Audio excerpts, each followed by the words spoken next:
प्रिय छात्रों नमस्कार। आइए आज हम पढ़ेंगे अध्याय 10 तरंग प्रकाशिकी में हाइगेंस के तरंग सिद्धांत के आधार पर प्रकाश के परावर्तन की घटना, अर्थात I और R ये दोनों आपस में इक्वल होते हैं परावर्तन के नियम से। तो इसी की व्युत्पत्ति हम करेंगे किसके अनुसार? हाइगेंस के तरंग सिद्धांत के अनुसार। तो पिछले क्लास के तरंग प्रकाशिकी की वीडियो में हमने पढ़ा था, इसके बेसिक को पढ़े थे, जिसमें हाइगेंस के तरंग सिद्धांत था, द्वितीयक तरंगिकाओं का सिद्धांत था और तरंगाग्र था। तो उस वीडियो को आप नहीं देखें तो डिस्क्रिप्शन बॉक्स में आपको फिजिक्स 12th का प्लेलिस्ट मिल जाएगा। ये वीडियो के अंत में भी आपको प्लेलिस्ट का लिंक मिल जाएगा, उसे क्लिक करके आप उस वीडियो को देख सकते हैं। और यदि आप हमारे चैनल पर नए हैं तो चैनल को सब्सक्राइब जरूर करें, साथ ही साथ बेल आइकन को भी प्रेस कर लीजिए, जिससे हम इसी तरह के नए नए वीडियो अपलोड करेंगे तो उसका नोटिफिकेशन सबसे पहले आपको मिल जाएगा। तो आइए स्टार्ट करते हैं हाइगेंस के तरंग सिद्धांत के आधार पर प्रकाश के परावर्तन की व्याख्या। ठीक, तो सबसे पहले आपको ये पता होना चाहिए कि हाइगेंस के द्वितीयक तरंगिकाओं का सिद्धांत क्या होता है। तो हाइगेंस ने बताया है प्रकाश किरण मतलब इस तरह से जब चलता है, प्रकाश जब सरल रेखा में चलता है तो इस रेखा के लंबवत एक तरंग बनाता है जिसे हम तरंगाग्र कहते हैं। ये इस तरह से, ठीक, यदि रेखा ऐसे चल रहा है तो तरंगाग्र क्या होगा? इसके लंबवत होगा। इसको किसने बताया? हाइगेंस ने बताया। प्रकाश सरल रेखा में चलता है लेकिन वो क्या होती है? एक तरंगाग्र बनाते हुए आगे बढ़ता है। इसकी व्याख्या किसने किया था? हाइगेंस ने किया था। प्रकाश तरंगाग्र के रूप में आगे बढ़ता है। ठीक, ये उन्होंने फर्स्ट बताया था। अब उसके बाद फिर बताया था कि ये जो तरंगाग्र है इसका प्रत्येक बिंदु तरंग स्रोत का कार्य करता है। ठीक, ये जो तरंगाग्र है इसका प्रत्येक बिंदु तरंग स्रोत का कार्य करता है। और यहाँ से फिर एक तरंगाग्र बनेगा जो किस तरह बनता है? यहाँ से फिर ऐसे मतलब एक चाप की भांति तरंगाग्र बनता है। ठीक, इस पर हम यदि रेखा खींचें तो ये इस तरंगाग्र के क्या होगा? लंबवत होगा। ठीक, सिंपल से जानते हैं, यदि ये हमारा वृत्त है तो इस पर जो ये त्रिज्या होती है ये इस चाप के लंबवत होती है, मतलब परिधि के लंबवत होती है।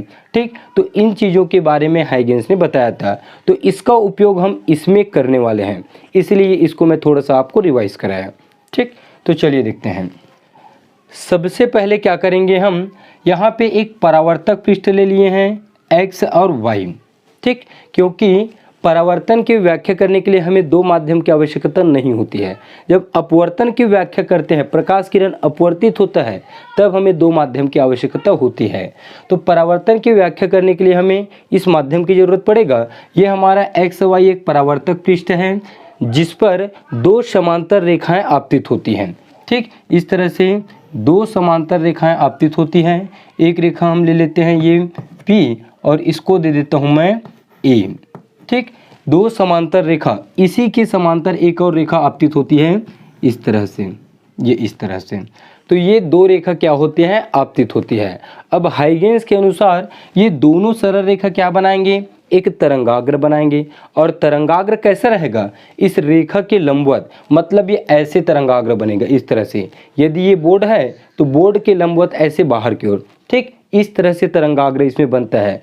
ये जो परावर्तक पृष्ठ है ये इस तरह से लंबवत है। ठीक, ये भी क्या है? तल के लंबवत है। बोर्ड के लंबवत, आप लिखोगे कागज के तल के लंबवत। तो यहाँ पे ये रेखा है तो यहाँ पे तरंगाग्र कैसे बनेगा भाई? तरंगाग्र बनेगा इस रेखा के लंबवत, मतलब यहाँ पे ये तरंगाग्र हम ले सकते हैं इसके लंबवत इस तरह से। ठीक, ये, और इसको नाम दे देते हैं हम B। ठीक, इसको नाम दे देते हैं हम B। तो AB क्या है? एक तरंगाग्र है। और ये क्या है? एक समांतर रेखा है जो इस पृष्ठ पर आपतित होते हैं। ठीक, यहाँ पे 90 अंश का कोण बनेगा और यहाँ पे भी 90 अंश का कोण बनेगा, क्योंकि रेखा के लंबवत होती है तरंगाग्र। अब मैं आपको बताया हूँ ये जो तरंगाग्र है इसका प्रत्येक बिंदु तरंग स्रोत का कार्य करता है, मतलब यहाँ का बिंदु, यहाँ पे बिंदु और यहाँ पे बिंदु, वो क्या करेगा? एक तरंग स्रोत का कार्य करेगा। और यहाँ से फिर एक तरंगाग्र बनेगा, मतलब हम कह सकते हैं कि ये चाप की भांति ऐसे आगे बढ़ेगा। ठीक, तो हम जानते हैं कि इसका बिंदु तरंग स्रोत का कार्य करता है और यहाँ से फिर एक नए तरंगाग्र बनेगा और नए तरंगाग्र इस तरह से बनता है, ये इस तरह से। ठीक, तो हम A से क्या करेंगे? ऐसा चाप लेंगे कि हमको वहाँ से एक सरल रेखा भी बनाना है। तो A से चाप ले लेता हूँ मैं यहाँ पे और B से चाप ले लेता हूँ मैं इसकी सीधी, मतलब इस तरह से यहाँ पे। ठीक, तो ए और बी से मैं चाप ले लिया, मतलब ये क्या है, यहाँ से जो तरंगाग्र है वो इस तरह से ऐसे आगे बढ़ रहा है और बी से जो तरंगाग्र है वो इस तरह से ऐसे आगे बढ़ रहा है। ठीक, तो यहाँ पे जो ये तरंगाग्र है वो t बराबर 0 पर बना है, मतलब समय 0 पर ये जो तरंगाग्र है वो बना है। तो ये तरंगाग्र किस में बनेगा, अब तरंग है तो वो v वेग से आगे बढ़ेगा, जब v वेग से आगे बढ़ेगा तो यहाँ पे समय होगा इसका t बराबर t पर।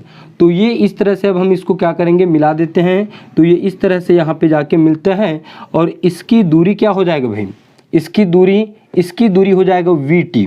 ठीक, इसको नाम दे देता हूँ मैं b, तो इसको दे देता हूँ b1। तो b से b1 की दूरी क्या होगा, vt, क्योंकि जो तरंग है वो v वेग से आगे बढ़ता है और यहाँ पे आपतित होता है t समय में, मतलब एक तरंगाग्र बनाता है। ठीक, इसको कह सकते हैं नए तरंगाग्र या द्वितीयक तरंगाग्र। तो इसकी दूरी हो जाएगा v इंटू टी, क्योंकि वेग बराबर क्या होता है, वेग बराबर होता है दूरी बटे समय। ठीक, तो दूरी का मान क्या निकलेगा, v इंटू टी। ठीक, ये मिलेगा हमें दूरी का मान। तो इन दोनों के बीच की b और b1 की दूरी हो जाएगा v इंटू टी। अब इसको भी हम मिलाएंगे क्योंकि ये भी तरंगाग्र है, तो ये इस तरह से ऐसे मिलेगा। क्यों मिला है, क्योंकि हम जानते हैं ये जो तरंगाग्र बना है तो रेखा क्या होगा, उसके लंबवत होगा। ये जो तरंगाग्र बना है तो रेखा क्या होगा, इसके लंबवत होगा। ठीक, तो ये भी क्या होगा, t समय में बना रहा है, तो इसको भी दे सकते हैं हम vt। ठीक, तो ये वाला दूरी भी क्या होगा, v इंटू टी होगा। ठीक, इतना तक आपका क्लियर है। अब आगे देखें, अब हम क्या करते हैं, यहाँ से ठीक इस बिंदु b1 से यहाँ पे मैं एक लंब लेता हूँ, ये इस तरह से। ठीक, ये लंब ले लेता हूँ मैं इस तरह से, इसको नाम दे देता हूँ q। ठीक, क्या नाम देता हूँ इसको, q। अब ये जो लंब डाले हैं इसके लंबवत ये जैसे सरल रेखा हम इसको खींचे तो यहाँ पे भी एक रेखा हम खींच देते हैं, तो ये दोनों रेखा फिर क्या होंगे, दोनों समांतर परावर्तित हो जाएंगे। जैसे ये दोनों आपतित हुआ इसी तरह से ये परावर्तित हुआ, लेकिन यहाँ पे जो नए तरंगाग्र है वो होगा b1 और q। क्या होगा, b1q है वो क्या होगा, नए तरंगाग्र होगा। ठीक, जब ये नए तरंगाग्र बनेगा तो ये रेखा क्या होगा, इसके लंबवत आगे बढ़ेगा। ठीक, इस तरह से ये चित्र हमारा कंप्लीट होगा। अब हम देखेंगे इसमें कोण कैसे बनता है। ठीक, ये आपतित किरण है और ये आपतित बिंदु है, तो यहाँ पे हम ले लेते हैं इस बिंदु से एक लंब ले लेते हैं, ये इस तरह से ये हो जाएगा ये लंब, इसको नाम दे देते हैं हम n। ठीक, ये परावर्तित होगा इस तरह से, ऐसे तीर का चिन्ह लगा दीजिएगा। तो ये है लंब हमारा a और n। अब हम जानते हैं आपतित किरण और ये अभिलंब के बीच में जो कोण बनता है वो क्या होता है, वो कोण होता है आपतन कोण, मतलब ये I क्या होगा, आपतन कोण I होगा। और यहाँ पे मैं लंब डालूँ यहाँ पे इसी ये वाला। ठीक, तो ये परावर्तित किरण है तो ये वाला कोण क्या होगा, R होगा। ठीक, बिल्कुल ध्यान से देखेंगे, यहाँ पे मैं आपको बहुत अच्छा चीज़ बताने वाला हूँ जो आपको समझ नहीं आता है, इसी में ज़्यादा दिक्कत होता है। तो ये वाला कोण क्या होगा, I होगा और ये वाला कोण क्या होगा, R होगा। ठीक, अब ध्यान दीजिए, ये हम जानते हैं कि रेखा को मैं अलग से बनाता हूँ, ये इस तरह से। ठीक, ये हम जानते हैं कि एक दूसरे के वो लंबवत हैं, मतलब यहाँ पे 90 अंश का कोण है, लेकिन ये कोण क्या है, I है। तो ये वाला कोण क्या होगा, ये वाला कोण होगा 90 माइनस I। टोटल क्या है, 90 है, तो I को जब हम माइनस करेंगे तो ये बचेगा 90 माइनस I, अर्थात इस वाले कोण का मान होगा 90 माइनस I। ठीक, चलिए मैं यहाँ पे नहीं दर्शा रहा हूँ, इसको अलग से लिख देता हूँ, NAB। ठीक, NAB ये होगा 90 माइनस I। ठीक, ये वाला कोण होगा हाँ 90 माइनस I। अब ध्यान दीजिए, हमको कोण ये वाला चाहिए। ठीक, ये रेखा है, अब मुझे इस कोण की ज़रूरत है, मतलब ये वाला कोण की। ठीक, तो इस कोण का मान क्या होगा, ध्यान देखिए इधर, ये फिर यहाँ से यदि हम देखें तो ये टोटल कितना होगा, 90 होगा। और इसका मान चाहिए तो इसका मान चाहिए तो 90 में हम इसको माइनस करेंगे, तो 90 माइनस इसको माइनस करिए 90, और ये माइनस माइनस प्लस होगा I, तो 90 से 90 कटेगा तो बचेगा क्या, I, अर्थात इस कोण का मान होगा I। और इस चित्र में दिखा सकते हैं हम, इस कोण का मान क्या होगा, I होगा। ठीक, A से B और ये परावर्तक पृष्ठ के साथ कोण बनेगा I। ठीक, अभी मैं इसको और बताऊंगा अच्छे से। उसी तरह उसको देखिए, फिर उसको भी अलग से चित्र बना लेता हूं मैं। ये वाला कोण है आर, और टोटल कोण कितना है 90 है। ठीक, तो इस कोण का मान क्या होगा 90 माइनस आर होगा, मतलब इस कोण का मान क्या होगा 90 माइनस आर। ठीक, यहाँ पे हम लिख सकते हैं 90 माइनस आर, इसको एन डैश नाम दे देता हूँ, चलिए एन डैश। तो B1 और एन डैश और ये इस कोण का मान होगा 90 माइनस आर। अब वो 90 माइनस आर है तो ये वाला क्या होगा। ठीक, फिर इसको देखिए टोटल कितना है 90 है, और इस 90 में जब हम इसको माइनस करेंगे, ठीक, इस 90 में जब हम इसको माइनस करेंगे तो बचेगा हमारे पास ये, अर्थात ये हो जाएगा -90 माइनस आर। ठीक, ये कट जाएगा, माइनस माइनस प्लस आर बचेगा, मतलब इस कोण का मान क्या होगा आर होगा। ठीक, ये चीज़ मुझे आपको बताना था जो बहुत ही टफ है समझने के लिए। ठीक, तो ये समझ आया आपको। अब इसका वर्णन कैसे करना है, हिंदी में कैसे लिखना है, उसको मैं आपको बोर्ड में लिख के दे दूंगा स्क्रीन पे, उसे आप देख के लिख लीजिएगा। तो सीधे स्टार्ट करता हूँ मैं इसकी व्याख्या, मतलब इसकी व्युत्पत्ति। तो चलिए स्टार्ट करते हैं हम गणितीय व्याख्या। गणितीय शुरुआत में आप वर्णन करेंगे गणितीय व्याख्या। ठीक, तो गणितीय व्याख्या हम कहाँ से स्टार्ट करेंगे, आपतन कोण से स्टार्ट करते हैं। तो आपतन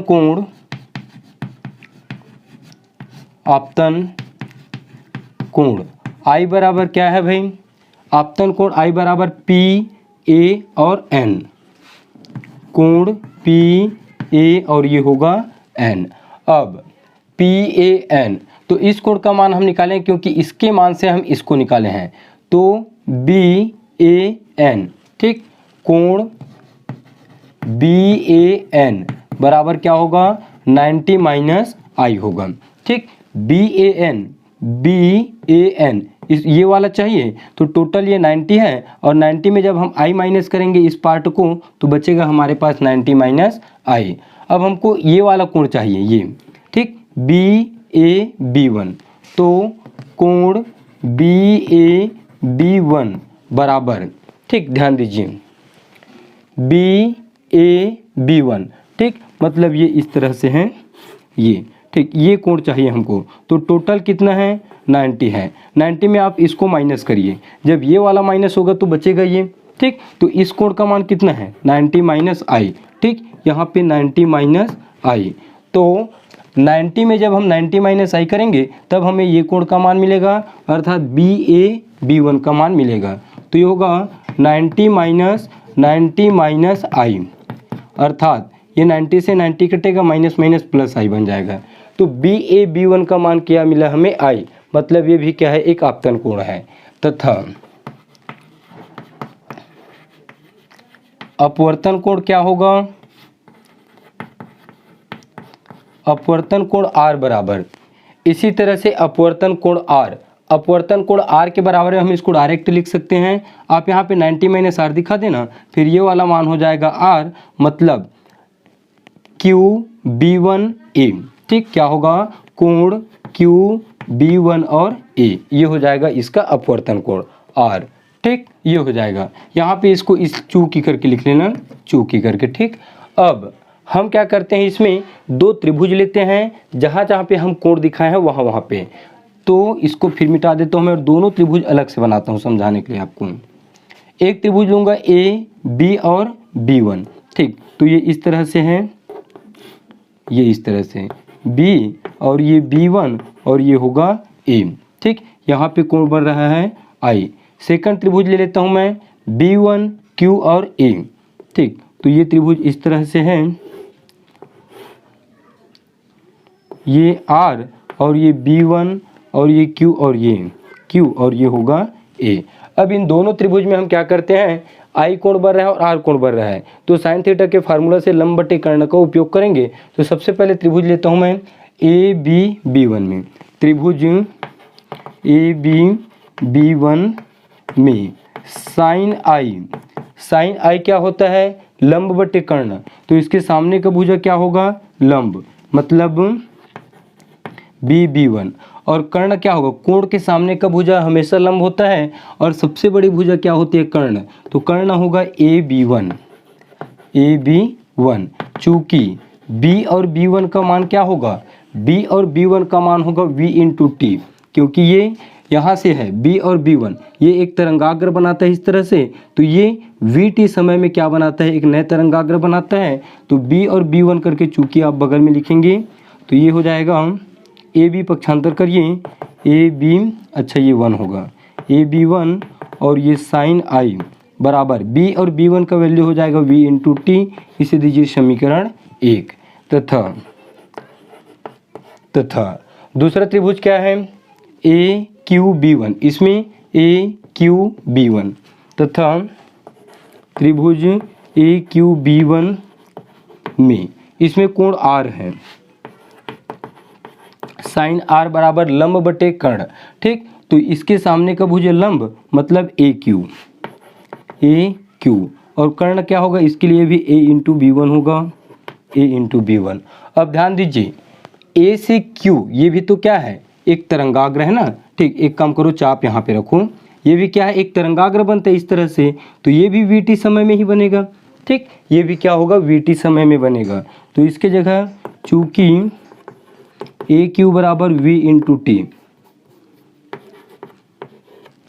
ठीक। तो ए बी 1 पक्षांतर करिए, ए बी 1 और ये साइन r और ए क्यू का मान होगा v इंटू टी और इसे दीजिए समीकरण 2।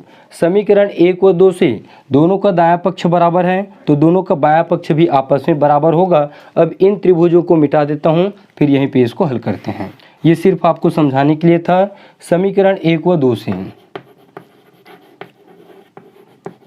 समीकरण 1 व 2 से, ठीक। दोनों का बायां पक्ष बराबर तो दायां पक्ष भी बराबर होगा, अर्थात ए बी 1 और साइन आई बराबर A B 1 sine R, A B 1 और साइन आर, ए बी 1 से ए बी 1 कटेगा तो यहाँ पे बचेगा साइन आई बराबर साइन आर, साइन को साइन से हटा देना मतलब साइन साइन हटा देना, तो आई बराबर मिलेगा हमें आर। और यही है परावर्तन का प्रथम नियम। तो हाइगेंस के द्वितीयक तरंगिकाओं के सिद्धांत के आधार पर ये परावर्तन की व्याख्या है, ठीक। तो इस तरह से इसका गणितीय व्याख्या आपको करना है। तो इस तरह से ये टॉपिक हमारा कंप्लीट होता है। तो नेक्स्ट क्लास में पढ़ेंगे हम इसके आगे के टॉपिक को, अर्थात इसी सिद्धांत के आधार पर प्रकाश के अपवर्तन की व्याख्या। तो आज के वीडियो आपको अच्छा लगा तो लाइक करें, एक छोटा सा कमेंट कर दीजिए और अपने फ्रेंडों को शेयर कर दीजिए। फिर मिलते हैं नेक्स्ट क्लास में नए वीडियो के साथ। तब तक के लिए जय हिंद, वंदे मातरम।